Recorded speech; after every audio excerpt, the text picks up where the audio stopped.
Welcome to This Week in Mormons. It's the twin siblings, Matt and Melissa, hosting this week. Hello, sibling. Hello, Melissa.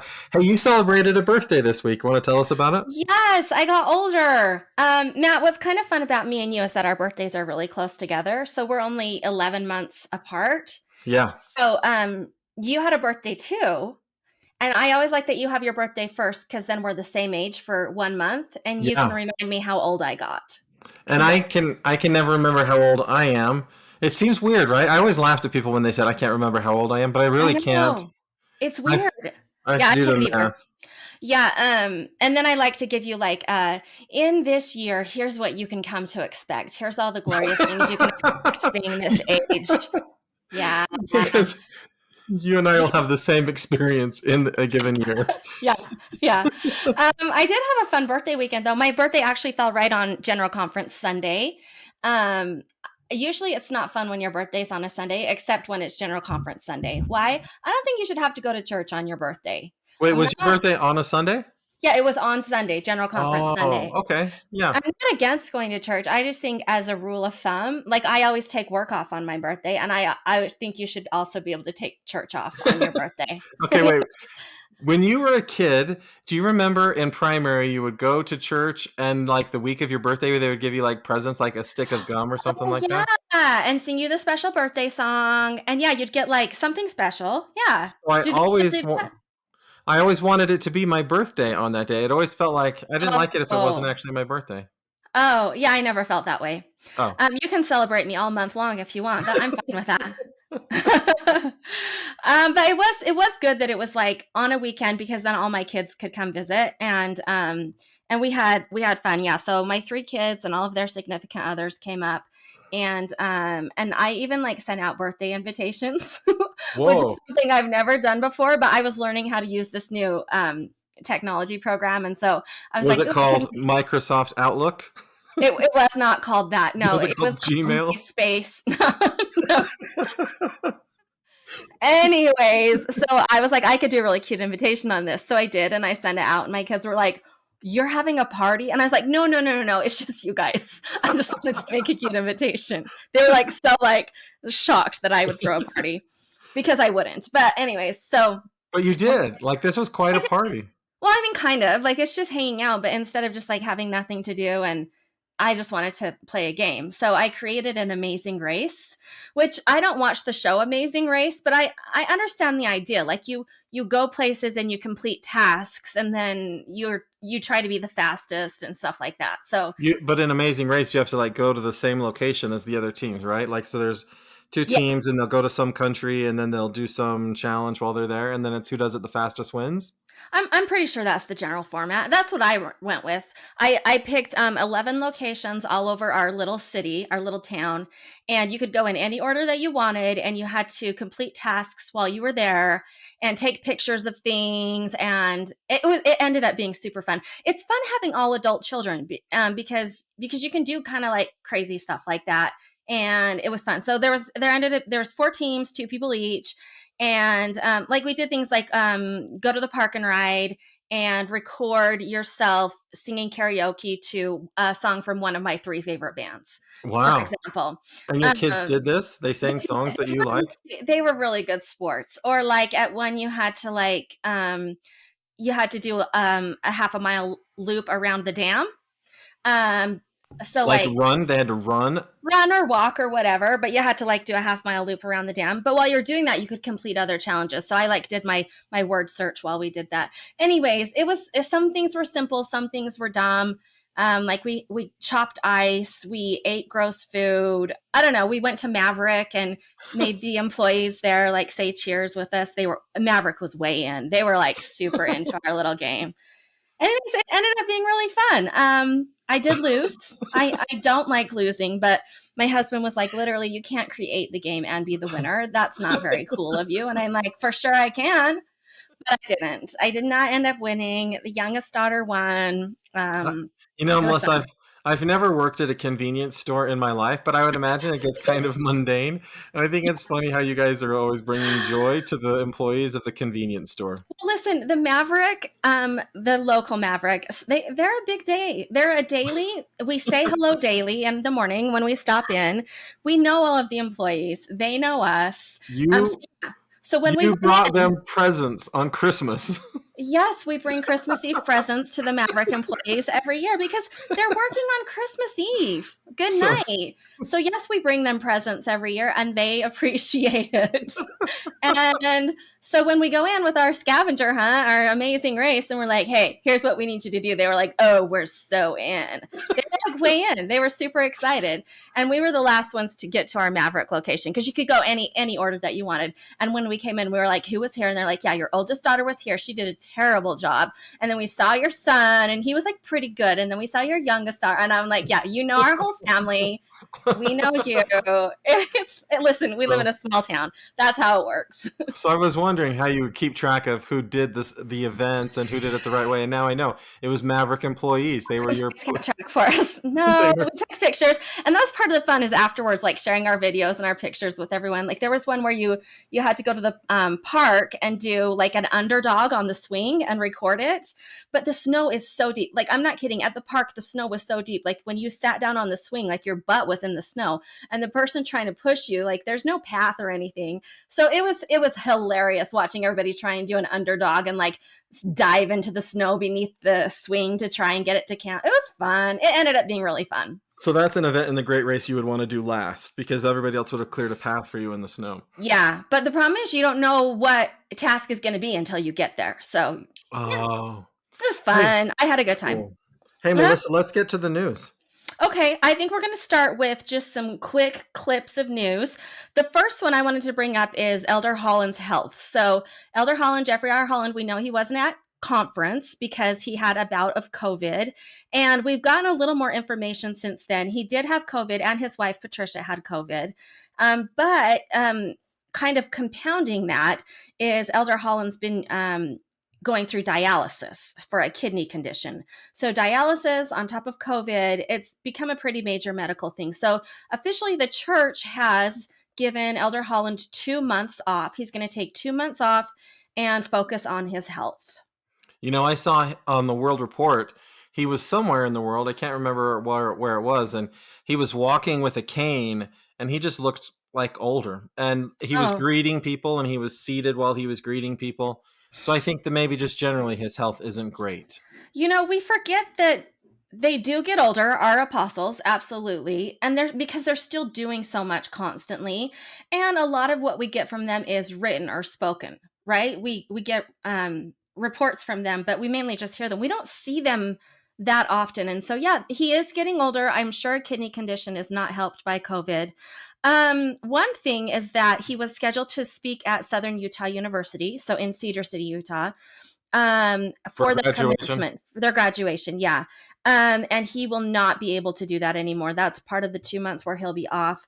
It's kind of interesting because when he was announced as the graduation speaker, there was some controversy about it. Yeah. There Some of was the a students, yeah, petition.org thing to say, don't let him speak.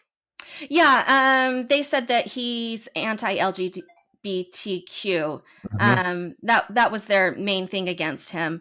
And they did get 20,000 people to sign a petition asking that he not be the graduation speaker. So do you think that they won? Do you think that's what it really is that they won the petition or they're just, and the Well, church is just using health as an excuse? I don't think the church uses health as an excuse. I don't think Elder Holland uses health as an excuse. I think Elder Holland would have liked the opportunity to speak to the graduating students and even maybe to clarify some of those comments and say what he actually thinks. So 20,000 it's a big petition. There's only I think about 14,000 students that attend the college. There was another group of students that did another petition, change.org, and it got about 2,000 signatures. But Mm. that petition, they were like, hey, Elder Holland should be our speaker. He has a long history in education. He was the president of a university, and he's absolutely eligible to speak to us.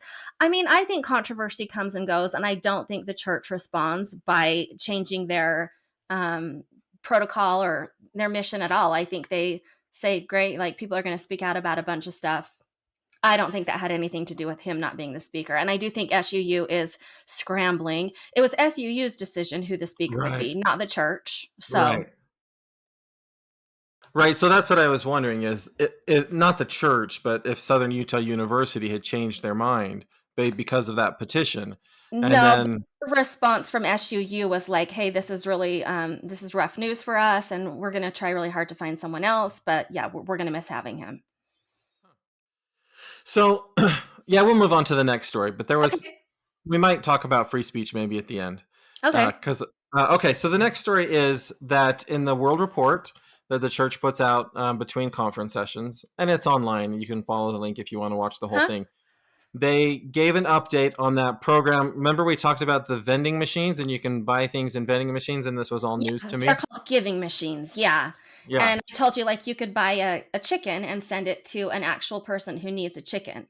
Yeah. Yeah, and I was totally surprised. So Yeah. they had a story of a woman in rural Moldova. They gave her a pig, and and it was her telling us how grateful she is for the pig that we gave her. And then the community also had a whole bunch of chickens that had been given to people in the community.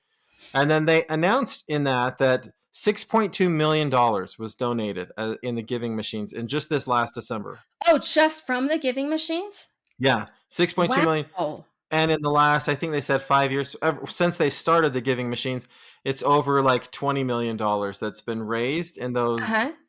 That shocks me. That is so much It's money. impressive because these are not just members of the church that are giving in the giving machines. The giving machines are in communities and people see them and they think it is an amazing and cool idea, which it is.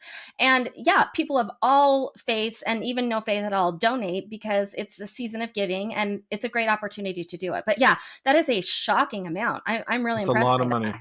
Yeah. So do you think after elders, is it Stevenson that talked about how we need to celebrate Easter more? Do you think they'll start putting giving machines out in Easter time so that people Um, can no, celebrate the Matt, death of I Christ? don't think we will do that. Oh, I mean, I do like that the church is like showing us a follow up. Like, here's an actual person who benefited and whose life was changed by somebody donating a pig. Like, I think that's yeah. cool that we can see that. I don't think that Easter is celebrated by giving. I think Christmas is celebrated by giving, and that's why the giving machines are successful. Easter is Um, celebrated by finding eggs that a rabbit has hidden. Um, sure. No, I don't think that people are out like purchasing at Easter time. But I do think that Oh, the church is doing a good job of like trying to make Easter more worldwide, like saying like we're a church, we celebrate the Savior. Here's so many ways you can become involved in worshiping him. One of them, by the way, is my next news story. So in Mesa, Arizona, they have an Easter pageant. It has been going on since 1930 and it is going strong this year. So they have an Easter pageant. It's outside on the temple grounds and it's been going since the 29th. So it goes for 2 big weekends, but it is getting a lot of attention in the Mesa area this year. They're broadcasting each time the pageant is. They're broadcasting it on radio. And then they're going to do a live broadcast, or not a live, but a replay broadcast on Easter Sunday for the whole community. And they get literally like hundreds of thousands of people overall who go to that event. They provide 10,000 chairs per evening, but then they just have tons and tons of people out on the lawns. And it's just a huge thing. But what I think is great is it's a huge thing for the community, not just for the church. yeah, yeah.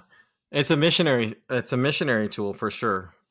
Yeah. I saw a reporter who did kind of just like an op-ed piece, and he was saying like every single person who has access to get here to Mesa Temple, you should come watch this pageant. And it's not because it's about religion, although it is, it's about Easter, but it's because it's about community. It's about everybody coming together and just being together. And he says, I don't really know anything about this Mormon church. I don't know what they believe. I've heard some things, but overall, like his experience at the pageant was so positive, and he was like, everybody needs to get out here just because it just feels good and it's a great way to celebrate Easter. So the church used to have more of these pageants, right? There was the Manti, and there was a Nauvoo, and then there was the one in Palmyra. I think this is the only one that's left. I think that they stopped the other ones. Yeah, which is interesting because it does seem to me that it does a lot of good. Like I remember when they were kind of canceling the pageants, and there have been a few pageants that I've been to that I felt were a little cringy. We had one in I'm going to be honest, we had one in Cache Valley about Martin Harris, and it was called Martin The Harris, the the man, man who knew. Yeah, we used to go yeah. to it with our mutual kids every year, and there were parts of that pageant where I was like, oh, this just first of all, like it's held in a rodeo fairground and it just feels a little awkward, but still, like, the people who put it on, their hearts and souls were in it, and the message they wanted to share was good. Manti pageant, there's been years where I go to that where I'm like, this is such a weird pageant. Like it's weird but beautiful, right? Like same thing, they get so many people in the community involved in it, so many people go to it, it's a tradition. So I do feel like the pageants have done a lot of good. I can't Yeah, for remember the sure. reasoning by why I don't we don't remember do them either. anymore, but I was glad to see that overall the Mesa community was like, this is an awesome thing that's happening. And I do think it's another way that our church is saying, like, hey, we are Christians and we celebrate Easter, and let's tell the world. I think it's cool. I've been to all of the pageants. So I went to the one in Palmyra. I've been to the one in Nauvoo, the Utah ones. This is the only. There is one in was one in Castledale. I never made it to. But so Okay. this Mesa one is the only one that I haven't been to, and Oh, I'm thinking I should go to it. I we don't know why should I haven't. we should go next, like spring break or something. It's always around spring break. That'd be Right. fun. Especially right now when we just got 2 feet of snow. I'm like, man, I should have been in Mesa Yeah, watching a pageant on the lawn rather yeah, than shoveling snow. yeah. Well, so the next story is about the church audit report in general conference. Now, again, Okay. there's nothing like magical or spectacular about the church audit report. They said basically what it always says, which is like, we've went through everything and everything was in accordance with church procedure and accounting practices. But Mm-hmm. this is a time when we actually know that there was a big settlement that the church paid a fine to the SEC. Now, in fairness, I guess that was this fiscal year, so maybe that wasn't part of this report, but like there was a big like financial settlement because of the accounting practices of at least an Hmm. arm of the church. And Hmm. so the fact that the church audit report didn't say anything about that at all made me I asked myself two questions. One, why are we even doing this at all in the church if it's just Okay. going to be the same thing every time? And then it made me wonder, what are those procedures and practices? Because we don't really know what they are. And Okay. if I were an accountant, I would be like, I don't think that they're really following like like typical accounting practices. At least I don't know. So I just the fact that Well, it was left out, I sort of thought, what's happening here? Like, what's the purpose of this report if it's not really telling us like the juicy stuff okay. Well, I do think the purpose of the report, I think we do it because it's laid out in the Doctrine and Covenants. I that should you have have looked to up give where a that's out. report? I think that it's laid out that we give an accounting or a report each year. Well, Mm, there's the Council on the Disposition of Tithes. So the yes. Doctrine and Covenant sets up this Council on the Disposition of Tithes, but it doesn't say that they ever have to give a report. I think that this report, I think that they just do to like reassure members of the church that don't worry, we've looked into it and nobody's stealing any money. But people I are mean, stealing money. And then they okay. get excommunicated or something like that, right? So Well, I do like the assurance. I like the fact that they're saying, like, hey, we notice that you're paying in all these funds, and we agree that we have an accountability of how we use those. And we just want to be transparent about it. Now, are they as transparent as every member of the church wants them to be? no. No. But I do think the church audit is a report that they talk about, but also that you can read more in depth. And I do think a lot of accountants do go in and look at that more in depth. I'm not one of those people. They really don't release much, Melissa. Really. It's like how your ward gets audited every quarter by the stake audit. There's like a stake auditor and there's a stake clerk and a Mhm. ward clerk and all. So you get audited like once a quarter, and Right. and then that stake auditor probably gets audited by some area auditor or something like that. But it's not like these people are accountants. They're Hmm. called in some kind of a calling. They're given these really strict guidelines of like make sure that expenses have receipts. Well, what if Mhm. they don't have a receipt? Well, then report it and say this one Mhm. didn't have a receipt. But it's not like they're going through and making sure all of the I don't these people aren't trained accountants. That's what I'm trying to say. They're just people doing callings and they're Well, the basically church telling does us, have an accountant, like, it does have an sure, accounting sure, firm that but that yeah, stuff is never made public. I Like see. the yeah. So I don't know. Well, I just as far as not reporting the SEC thing, I think you're right. It could be in a different quarter, right? But also, I think that the church is not wanting to make that something that is in the news again. Like it's been in the news, it's been addressed, and I think they want to be done with it, in my opinion. Yeah, I guess what I'm trying to say is this church audit report feels like the equivalent of standing up and saying, we've looked at all of the young men's programs in the church, and for Mm, the most part, all the young men's leaders are doing their callings. Like, I yeah. feel like that's all they're really telling us. So, are you recommending let's do away with the church audit, or are you recommending let's dig in deeper and have it be more of an actual accounting? So, because I'm a political scientist, I always believe in transparency. At the same time, I understand why a private organization doesn't want to be transparent about everything. But Hmm. my view is either do it all or don't waste your time with any of it, because otherwise, to me, it feels like PR marketing sort of stuff to like give it. You're like trying to like give people a certain impression that something's happening that's not really happening. Do you know what I mean? Yeah, I know what you mean because it works for me. I have an impression that something is happening. I'm totally fine with it. The PR campaign, it's working on me. All right. Well, Okay, we're going to move on to our next news article, which is again from conference, but we didn't get a chance to talk about it because it happened right at the very end of conference. There were 15 new temples announced. I yeah. was excited because of my completely random and uneducated guesses. I got one of them right. I And guessed you, that there'd be a San Jose, California temple, and there but was. you kept saying Los Angeles area, like San Jose, and the two Okay, are. clearly I led with I'm uneducated. I led with that. But yes, I I was right that there were none in Utah or Idaho. I was shocked that you were right on that. I was shocked. I thought we would get one. You Of were the also right 15, about Brazil and Panama. No, not I didn't say Panama. Panama, Philippines. Yeah. Yeah, yeah, Philippines. Two temples in both of those countries, which I predicted. Let's see. Are there any of these announcements that are of note to you? You know, as I was looking at the map of where there should be temples, I Yeah. noticed that there's already temples in those places. And so then as I looked at these ones and I was like, "Oh, okay, like there's more rural communities in the United States, so there's fewer people that'll have to drive far. Okay. The Philippines are islands, so you know more islands are getting temples, and I Uh-huh. think that that's a positive thing. The one to me that really stood out was Jakarta, Indonesia, because Right. Yeah, Indonesia. Because isn't that the first temple in that country? yeah, and whenever people talk about Indonesia, they talk about it as the country with the highest concentration of Muslims in the world. So Oh, it's like a strongly Muslim country.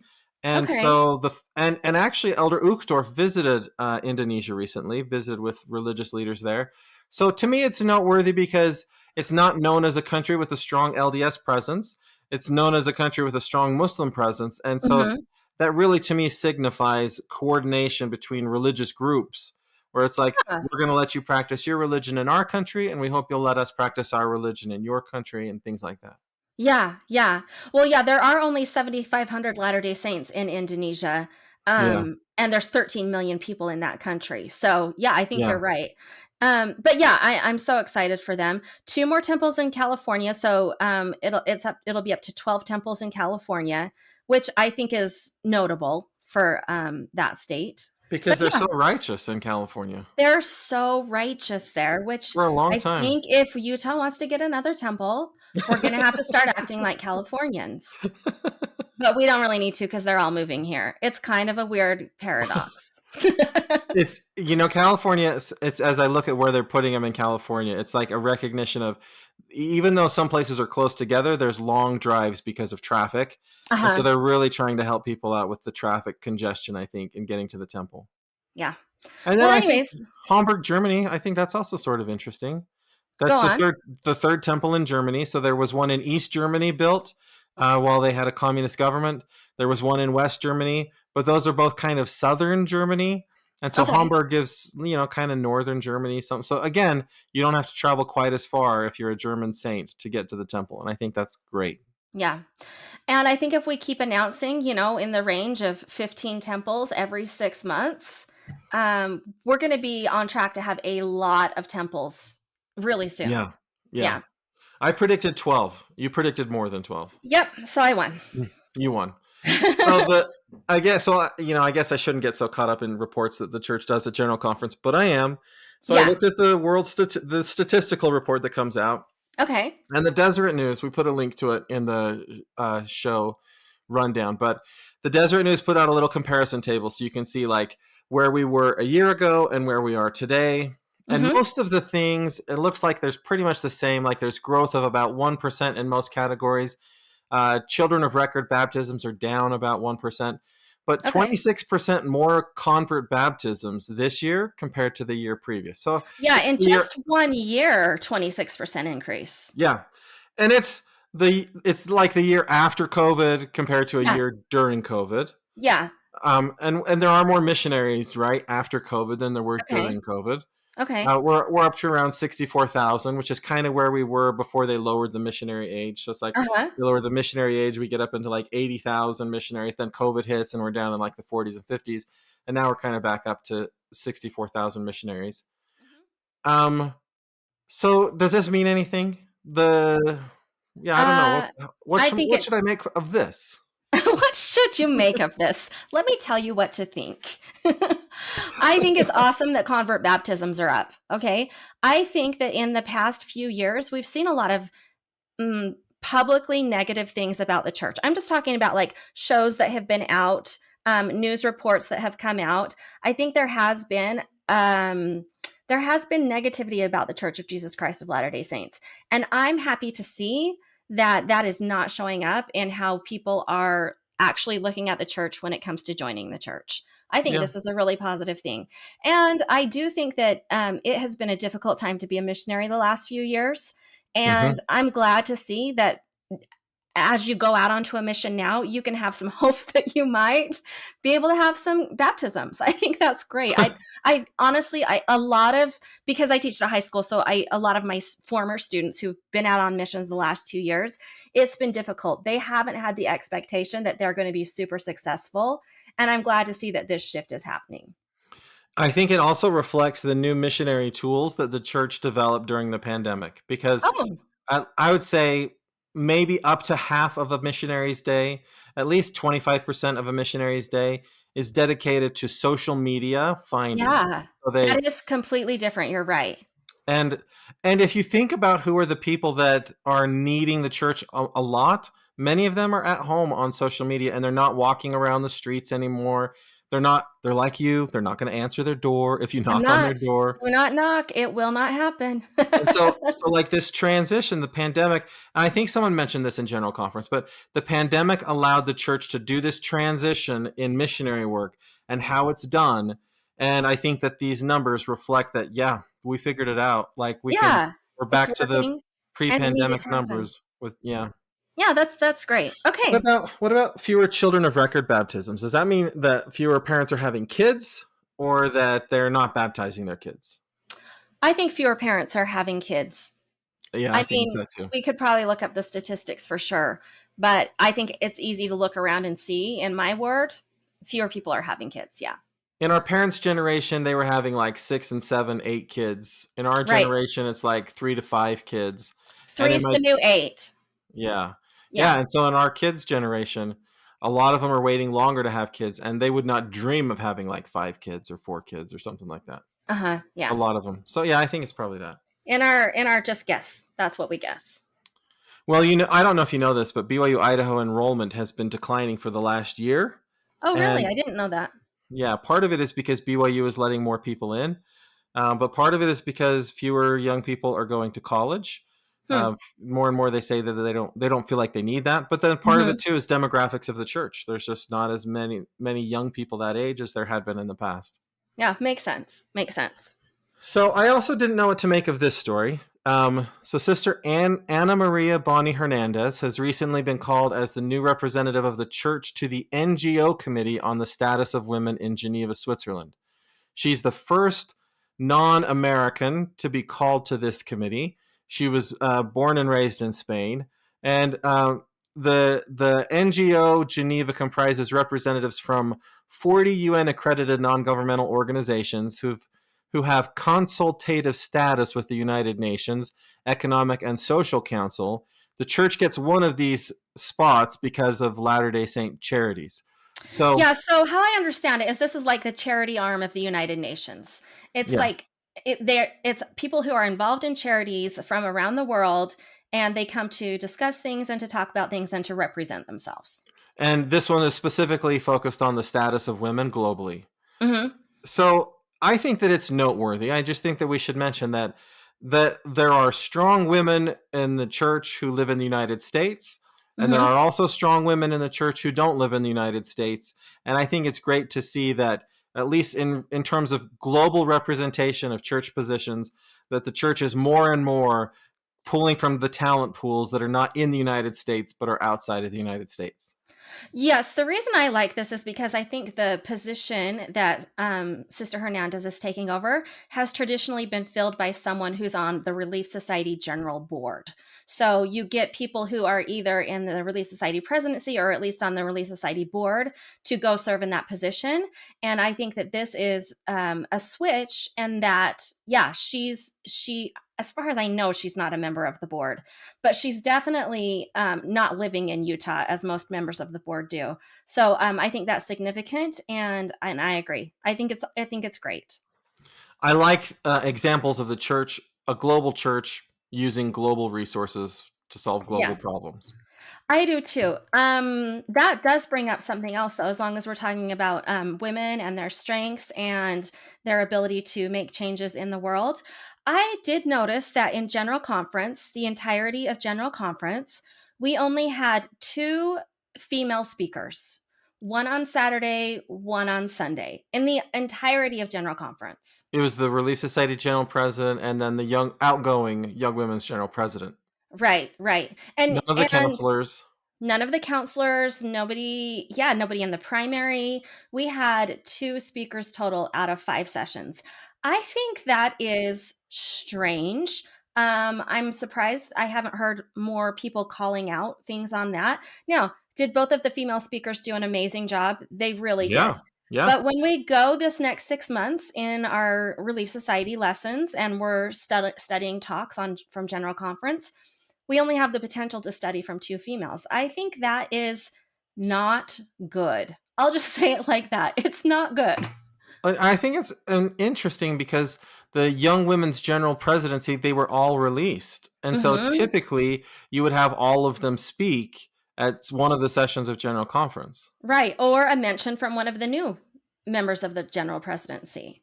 And we had a Saturday evening session that ended an hour shorter than what everybody was expecting it to do. Right. So, so I understand like these things are planned well in advance and all of that stuff. And maybe Elder Holland was supposed to speak that session and then he couldn't. But I Hmm. really think you could have put some sisters. There were slots available. That's what I'm going to try. That's what I'm saying. Yeah. Yeah. And I do think that we've seen general conferences, like, for example, I feel like this general conference, we had 5 to 6 speakers per session. That's not that many. We've had general Yeah. conferences where you have two speakers the first hour, and then the second hour we have 6 to 8, right? Like, we have Yeah. shorter talks, we get more people in. And I'm not saying that the church is intentionally saying like women aren't eligible to speak in general conference or they won't do a good job. I'm just saying, like, I don't think there was a lot of thought put into how are we representing our faith in the female of our congregation. So I'm going to change lanes dramatically. And we're going to talk about the Lori Vallow Daybell trial that started on Monday. Oh, you think Lori Vallow Daybell should have been able to speak in conference? No. I'm going to go kind of the other way on that one. Well, so it's taking a really long time to find jurors. They're still doing jury selection, even as we are recording this on Friday, because it is hard to find people that don't know anything about the case. To be honest, I'm Mhm. shocked that they found as many as they have. So far, they're up to like 40 jurors, potential Okay. jurors, that Okay. haven't been dismissed. And with all the people who love like cold case files and true crime Yeah, and the it's gotten a lot of network. national attention. Do So, you have to know nothing about the case to be on the no, no, jury, no. though? No, Yeah. but my favorite story of a potential juror is they asked him, "Have you heard anything about the case?" And he's like, "My wife is really into true crime podcasts, so I hear a lot about this from her." And they're like, Uh-huh. "Okay, but do you think that if you were called to be a juror, you would continue to hear things about this?" And he's like, "If I go home, 100% I'm going to hear a lot of stuff from my wife about this case." They're like, we're going to dismiss you from the jury. My question, is it just the Lori case right now? Chad Daybell is being tried separately and it hasn't started yet. Is that correct? That's right. They severed the trials. They're going to be tried separately. Okay. And also, I know we talk about this on this podcast a lot because I'm enthralled with this story. I just find it fascinating and all levels of horrifying.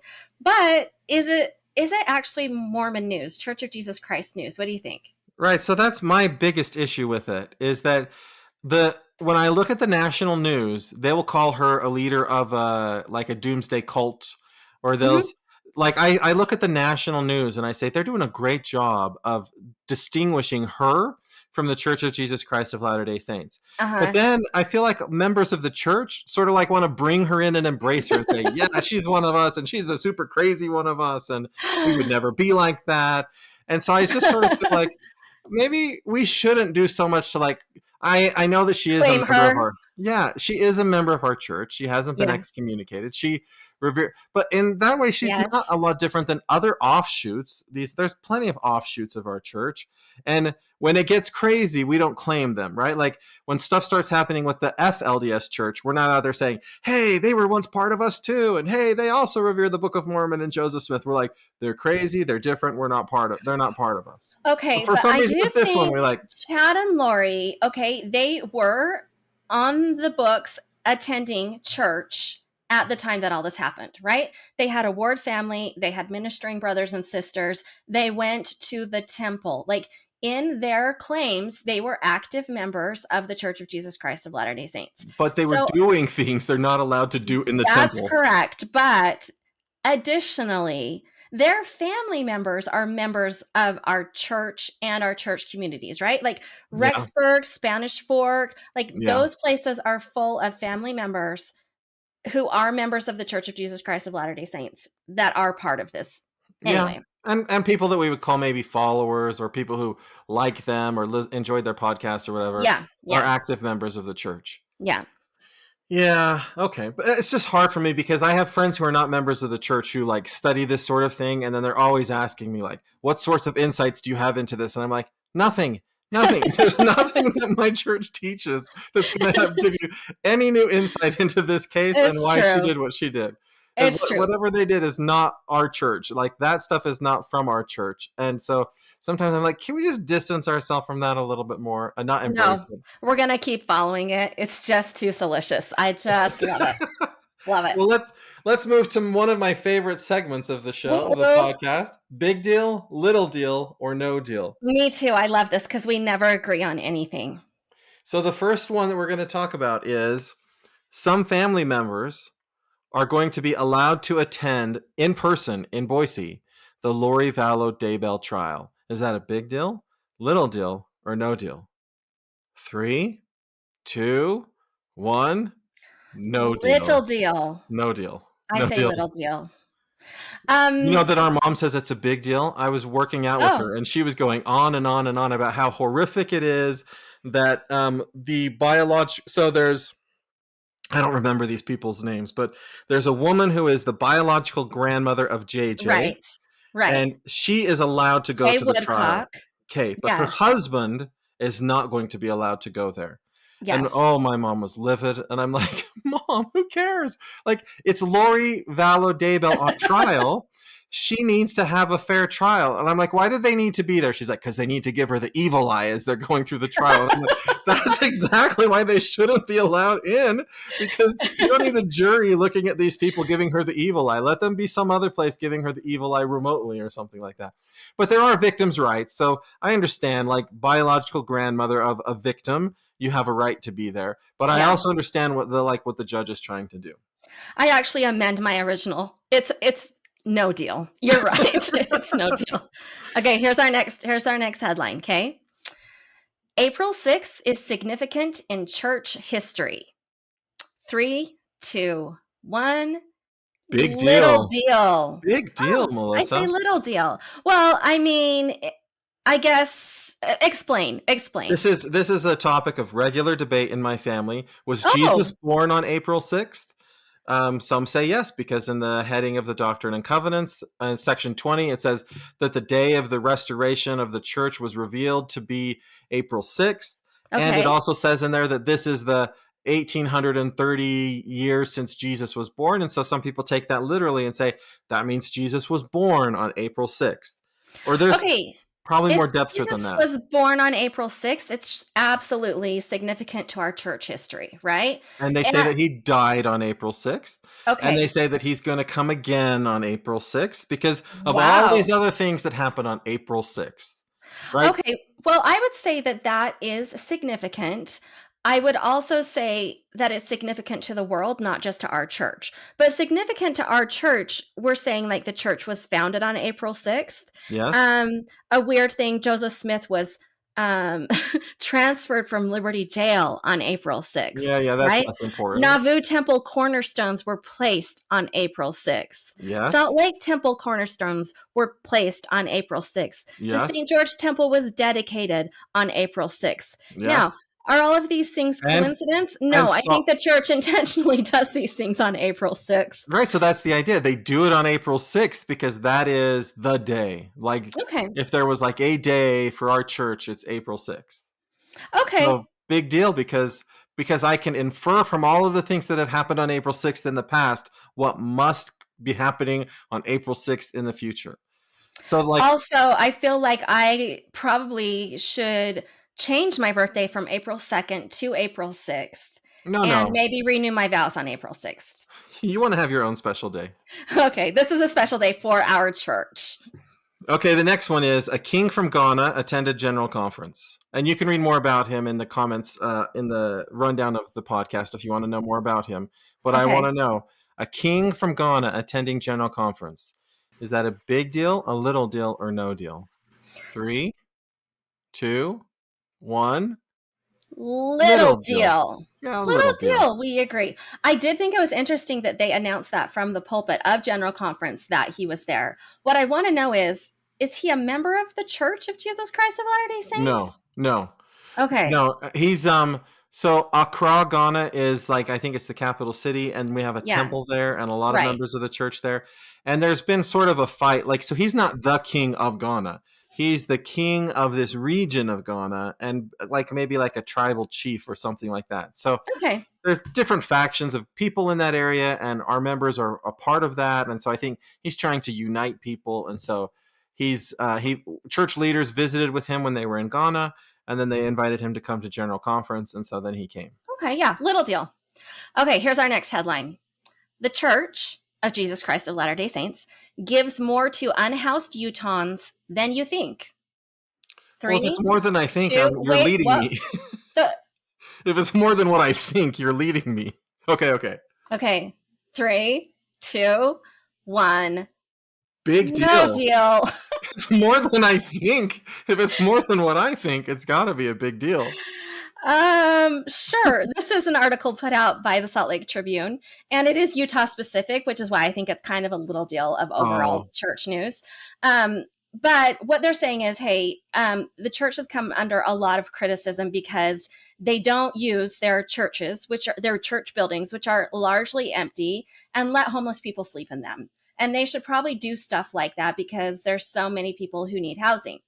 And what this article is saying is like, hey, the church isn't going to do that. And they've come out and said, like, that's not an option for us. But they do a lot more to support the unhoused or the homeless than people give them credit for. And the reason why is because the church doesn't want credit for it. They is are working with community leaders, they're working with organizations that are already in place, and they're donating a lot of money. And they're not going to let you use their church house to sleep in, basically. is unhoused the new word for homeless? It is.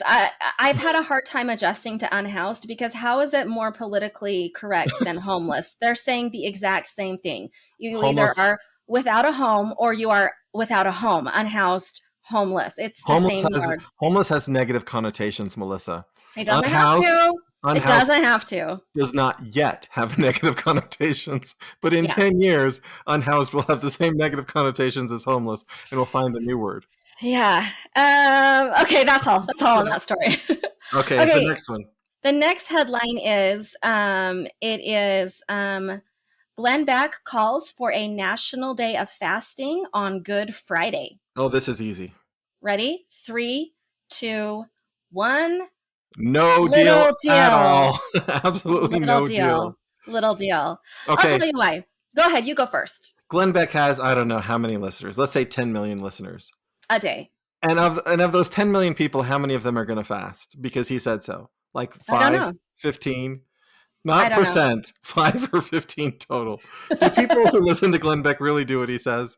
I So have the no fact, idea. yeah. So for me, everything Glenn Beck does is some kind of propaganda. So that's why I say no deal. But Oh, I could be wrong about that. I completely disagree with you. Not because I know that much about this, but I just think that somebody who has a nationwide show with a lot of listeners, right? That's more listeners. That's more listeners. I think he's the most listened to radio broadcast Do you think he in the has more nation. listeners than This Week in Mormons? Barely. I don't know. We could probably get him on the show and ask him. Do you want me Yeah. to reach out? No, I think because he has a show that's largely focused on politics, for him to say, like, hey, nation, the answer to our problems is not politics, it's God, which is pretty much what he said. I'm pulling up this article now, and he's saying, like, listen, a lot of people in our nation feel without hope. Suicide rates are skyrocketing. Mental health is bad for our students, or not for our students, but for our teens, People are basically. struggling with it. People are struggling. And this is Good Friday, and Jesus Christ, Good Friday is when he brings peace and hope. So if you want hope in this world, if you're feeling like a lot of people are feeling like things are not good, then what you need to do is turn to the Savior. And in the scriptures, the Savior says the way to find hope is, and to find healing, like when he healed people, he often said you need to fast and pray. And so I think to come out nationally and be like, hey, I know a lot of you don't think I even count as a Christian because I'm a Mormon. I just want you to know that I think that what we need to do as a nation is pray and fast over Easter weekend. I think it's significant. Okay. I'm not going to argue with you. I've learned from a very young age not to Not to argue argue with me. on a Thanks. podcast. Let's do Anyway. let's do famous Mormons. I love famous Mormons. Oh, Matt, I love famous Mormons because I never know the answer. But guess what? I'm hoping this week. I'm hoping one of the choices is NBA Young Boy. Young boy? No. NBA We're Young Boy, because that way I would know that that's the right answer. No, he's not a member of the church yet. He just No, maybe but wants to be. this is just famous Oh yeah, Mormon Mormon. adjacent. Yeah, that's right. Famous Mormon adjacent. Well, this Okay, so week's you're theme, telling me people, and I guess which one of them is we're going to Mormon. focus on 3 Mouseketeers who were Mouseketeers at Okay. roughly the same time. We've got Oh, okay. Justin Timberlake, I know who Justin Timberlake is. JT. Ryan Gosling, I also know who Ryan Gosling and is. Britney Spears. Also, no, this is great. I know all 3 people. So One one of of these people them, was raised a member of the church. They're okay, I know it's not Britney Spears because I watched her whole documentary, Free Britney, and there was no mention of it. So it's not her. oh, Justin Timberlake. Justin Timberlake. like think how cute he is with his I curly know. hair. No, he's Eh, adorable. He's But Ryan adorable. Gosling too. He's also a doll. All of them can Uh, dance. All of them have the musical talent because they were Mouseketeers. So you can't use that as like a well. Let's did see which any of one. them do road shows? We did road shows growing up. Did any of them sing in rest homes? Right? It's I have got to no be. idea. I'm going to go with JT, Justin No, Timberlake. it's Ryan Oh, Gosling. shoot. It's Ryan Gosling. He Tell was me raised. more. He was raised in Canada, in one of those Mormon communities in Canada, and he Oh, talks about how his parents were very strict in his upbringing. But then they okay. let him go be a Mouseketeer, and Hollywood does to people what it does, and we lost poor Ryan Gosling. I don't know if we lost him because Ryan Gosling is starring in the new Barbie movie. He's Ken. We lost him to the church, Melissa. We Oh, lost him to oh. salvation. Okay, but So have you seen the promos of Ryan Gosling as Ken? It is the most no, hilarious thing. You've got to look it up at some point. It is so hilarious. Also, Matthew, may I be the one to remind you, no one is ever lost to the Lord forever. forever. Unless they choose to go down that dark Hollywood path where they chase fame and fortune and leave their strict upbringing behind. But the I feel scriptures do a say if little you too much judgment from you on Ryan Gosling. Go on. raise What up did a the child scripture when they're say? young, and when they're old, they won't depart from it. So we have hope. When he was young, his parents raised him up and So, do maybe we know if his family is still active members of the Church of Jesus Christ of Latter-day Saints? I don't know. Yeah, Okay. you only get little snippets from these people. Okay, that's fine. That was fun, Matt. Yeah. Thanks for allowing me again to get that wrong. Next segment is Mormons doing goodly. What have you got for us today? Yeah, I really like this story. It's actually a tragic story, but there were three Okay. people. They were climbing a waterfall in Duchesne County Okay. over the weekend. I think it was over the weekend. And as they're climbing this ice, a huge chunk of ice starts to fall. And one of the guys on the ice, he falls 40 feet. And then Wow. and then the ice is falling and it's going to kill somebody, a younger person. We only know that she was a woman in like her 30s. And Uh-huh. then a woman in her 40s pushed her out of the way to save her life. The Oh. ice trapped her. And then the young woman who was in her 30s, she drove all the way to the Duchesne police, and then they got rescue people out there. So the woman who saved the younger woman's life, she ended up dying. She didn't Oh, survive. wow. But this Oh, is wow. Mormons doing goodly, right? So Jesus And do says we go ahead. Jesus says that greater love hath no man than this, that they lay down their life for their friends. And Hmm. so this woman sacrificed her own life to save the life of her friend. Hmm. Yeah, that is a really beautiful story. Yeah. Do we know that they're LDS just because they're from Duchesne? Yeah, I'm just assuming that if they're Yeah. climbing a waterfall in Duchesne, like probably they're members of the church. Do we also know that we're descendants of Duchesne because we know how to say Duchesne instead of Duchesne, which is how other people pronounce it? You and I were both born in Duchesne County. We sure were. Yeah. Shout out to all the Muirs and Miles in Duchesne. We're part of you. Yeah. Okay, my Mormon Doing Goodly story is about author Brandon Sanderson. Listen, everybody who knows anything about books knows Brandon Sanderson.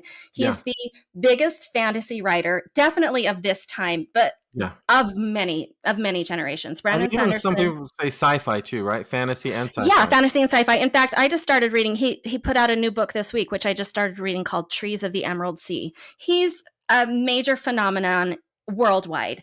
So, anyways, a little bit ago, he invited someone from Wired magazine to visit him at his house, to come see Salt Lake City and Provo. And he was like, yeah, come get to know me. Because he's kind of doing a publicity tour for his new book. And he was like, yeah, come sit down with me. I'll show you all about everything. And then this Wired author, his name's Jason. I'll just say, I don't know how to say his last name, Keehee, but Jason. He came, he spent some time with Sanderson, and then he wrote an awful article about Sanderson. Gotcha And journalism at its worst. well, it was just that he picked on Sanderson. Like he picked on him for being a member of the Church of Jesus Christ of Latter-day Saints. He's like, "Can you believe Sanderson believes this? Can you believe Sanderson believes this?" Why would you And even he do that? That and doesn't he even. made fun of the way that like Sanderson dresses, Oh, and jeez. he called him ugly and fat, Oh. and Oh. he was Wow. very just picked on Sanderson. And so our Wow. Mormons Doing Goodly story is about how Sanderson chose to respond to this, because obviously his fans were like, "Hold up, Wired writer, hold up, Jason, like he, how dare you?" Honestly, in a way, they were like, criticize his writing, criticize something like that, but to just criticize him because he wears graphic t-shirts with blazers and believes things that you think are weird, like, hold up. Yeah, that's So terrible. yeah, so worldwide, people were coming against this Kahee or Jason Kahee article and just being like, hey, knock it off. And this is how Brandon Sanderson responded to all of that. He said to his fans, please leave Kahee alone. Please leave Jason Kahee alone. He said, he's an author just like me. He was trying to write a story, and he came and we had a great time together. And I know that you don't like what he had to say, but like, you got to lay off. You're ruining his life in the way that you're attacking him. So a super Christ-like response. And he was like, you don't need to be offended on my behalf. I'm not offended. People can talk about me. I'm a public figure. And so I just want you guys to leave this author alone. He was trying to write what he found a difficult article to write. And I think you just need to be gracious to him. Wow. So impressive. Such an Wow, impressive response. yeah, So most people don't respond that way. no, I was really impressed with him. And what a great way to actually represent what you believe and what you stand for, right? We believe in turning the other cheek. We believe in looking for the best in other people. And I think he showed that graciously. So now I'm going to give you a little bit of trivia, or like, yeah, it's trivia. Speaking of Okay. trivia, Ken Okay. Jennings of Jeopardy fame Yeah. and Brandon Sanderson were Okay. roommates when they went to BYU and Is that graduated true? the same. It is true, and they graduated the same Wow. year as each other. Two super, super famous members of the church. That's really interesting. I also went to BYU at that same time. Oh, and look And at you, Matt. Look at you. my daughter loves both of them so much. And Uh-huh. I'm like, but really, who's your favorite person that went to BYU at the It's not you, though. time? Darn it. Unfortunately. Okay, well, I know that I love this segment so much, and I'm not sure if you This do. week in Mormon history. Listen, I always start out being like, history, but you do tell me some interesting stuff, and I always walk away being like, cool, I'm glad I know that. And maybe even once I shared something that you shared on the podcast with someone else trying to look Ooh, smart. So wow. I say we continue with this week in Mormon history. What have you got for us? So April 6th is a big day in the church, so there's way more things than what you even mentioned on April 6th. And Okay. also, Okay. April General Conference, big things tend to happen at April General Conference. So Okay. I'm going to start with 90 years ago this week. J. Reuben Clark was sustained as the second counselor in the first presidency. Now, this is important because Okay. it's only the second time. So Brigham Young did this, but it's only the second time that a non-general authority was called to be a counselor in the first presidency. So he And wasn't like an apostle already? he wasn't even a high priest. They Oh, had to really? they had to ordain him a high priest so that they could call him into the first presidency. So he went from U.S. ambassador to Mexico into first presidency. So he was, Really? yeah, Yeah, that 90 is years ago. interesting. So is that something that could still happen today? I Yeah, mean, I know that we have a lot of tradition in the way that we handle things, but it's not set in stone. right. You could do that. They could call anyone in the whole church into the first presidency. And the first presidency, they wouldn't have to be made an apostle.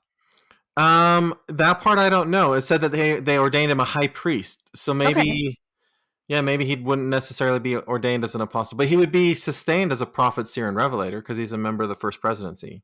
Huh. Yeah, that is interesting. So that was only the second time it's happened, and it hasn't happened since, or do we know? No, it hasn't happened since. Huh. And the first time was Brigham Young, and so, it was early church stuff. So Uh-huh. that wasn't as unusual with Brigham Young, but J. Reuben Clark was unusual. And then J. Reuben Clark went on to, like, when he was released from that, what happened? Do He we stayed know? in the first presidency until he died. Until he died. Huh. Really interesting.